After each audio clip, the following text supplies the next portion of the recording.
Oi, meus queridos, tudo bem com vocês? Eu sou a professora Marcela de História, do Colégio Alfa de Quatá, e hoje nós vamos falar sobre a Era Vargas, o governo provisório.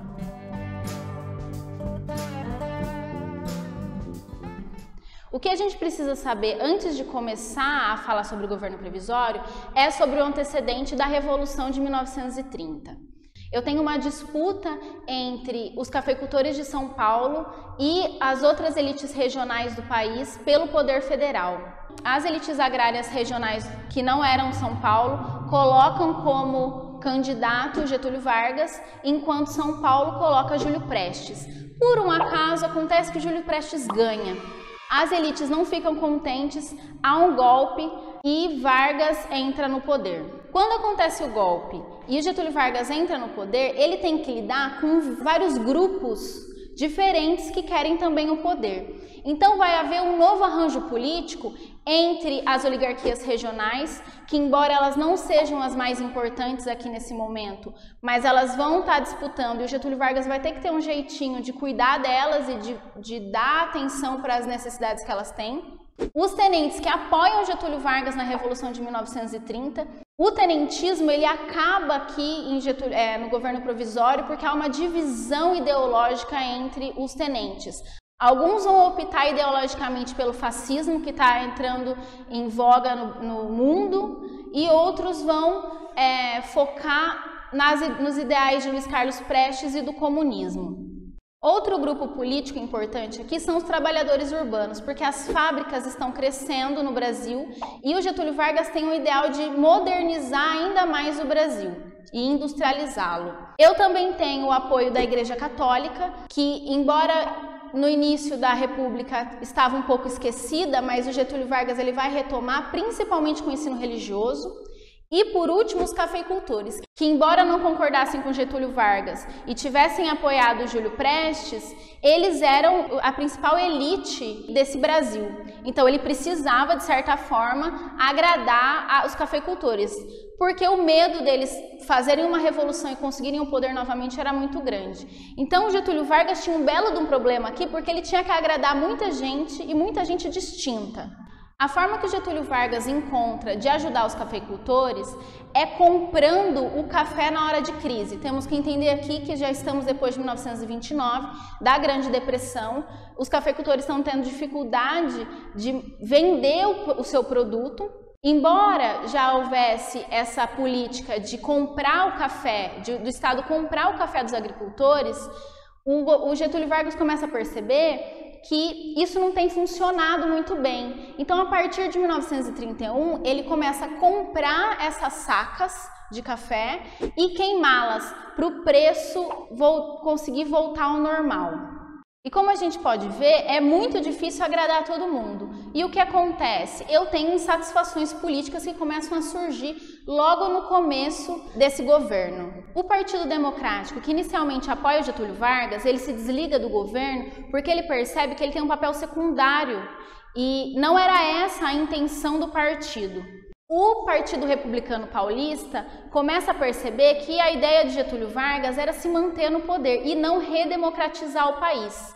Além disso, Getúlio Vargas coloca como interventor do Estado, que seria como se fosse um governador, um moço de Pernambuco, que não teria nada a ver com as relações políticas do Estado. E isso irrita os cafeicultores muito. O cargo de interventor de São Paulo acaba passando na mão de muitas pessoas e isso causa um desconforto entre a elite cafeicultora e Getúlio Vargas. Sem contar que essa demora em construir uma constituinte para fazer uma nova Constituição acaba aqui criando um problema não só com São Paulo, mas com o resto do Brasil também. A população queria a redemocratização do país. Com essa insatisfação, as ruas de São Paulo se enchem de gente para se manifestar a favor da Constituinte contra Getúlio Vargas. Em um desses movimentos de rua, 4 estudantes acabam morrendo e é a partir daí que se cria o movimento MMDC. A partir da morte desses estudantes, eu tenho um movimento muito maior, aonde no dia 9 de julho há um rompimento entre a elite cafeicultora do estado de São Paulo e o governo federal de Getúlio Vargas, acabando então em guerra civil. Há aqui então a criação de um exército constitucionalista, feito principalmente de pessoas da classe média. Só que eu tenho um problema aqui, porque a Marinha está do lado de Getúlio Vargas. E eles fecham, então, o Porto de Santos. O que acontece? Quando eles fecham o Porto de Santos, o exército constitucionalista tem dificuldade de conseguir suprimentos para essa guerra civil. E vai minando, então, após 3 meses, a Revolução de 32. O problema aqui é que quando a Revolução acaba, e Revolução basicamente é uma ideia paulista do movimento de 32, a repressão de Getúlio Vargas é branda. Porque ele sabe com quem ele está mexendo, ele sabe que ele não pode irritar ainda mais a elite cafeeira. Porque ele quer o quê? O apoio dessa elite para a manutenção do governo. Ele prende algumas pessoas, deporta outras e caça alguns mandatos de deputados estaduais de São Paulo. Mas fica por isso. Então ele quer manter um governo centralizado, mas ter os cafeicultores apoiando esse governo. A Revolução de 32 pressionou Getúlio Vargas a pedir uma constituinte. Embora os historiadores pensem que Getúlio Vargas já estava pronto para criar uma constituinte, fica aí esse questionamento. Será que ele já estava preparado ou será que houve uma pressão dessa revolução? Em 1933, então, ele cria um código eleitoral e cria uma Assembleia Constituinte, que vai dar, então, na Constituição de 1934. É uma Constituição que carrega aspectos tanto liberais quanto conservadores, mas o que ela traz de novo é o voto secreto e o voto feminino, as leis trabalhistas e uma centralização no poder nas mãos do Executivo Federal. Então, os estados eles acabam perdendo um pouco desse poder que eles tinham anteriormente. Acontece que, então, a partir dessa Constituição eu preciso fazer uma nova eleição. Essa eleição é uma eleição indireta e quem ganha? Getúlio Vargas. E aí eu tenho o início do governo constitucional. Bom, meus queridos, espero que vocês tenham gostado. Essa é a primeira parte da Era Vargas. Nos próximos vídeos nós vamos terminar o assunto. E é isso.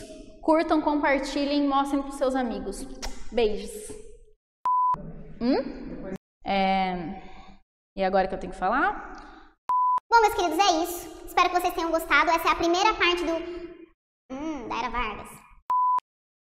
Eu sou tão... É tão engraçado como é diferente, né, a gente fazer...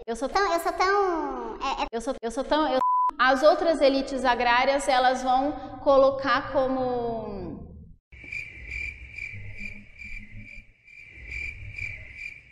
candidato.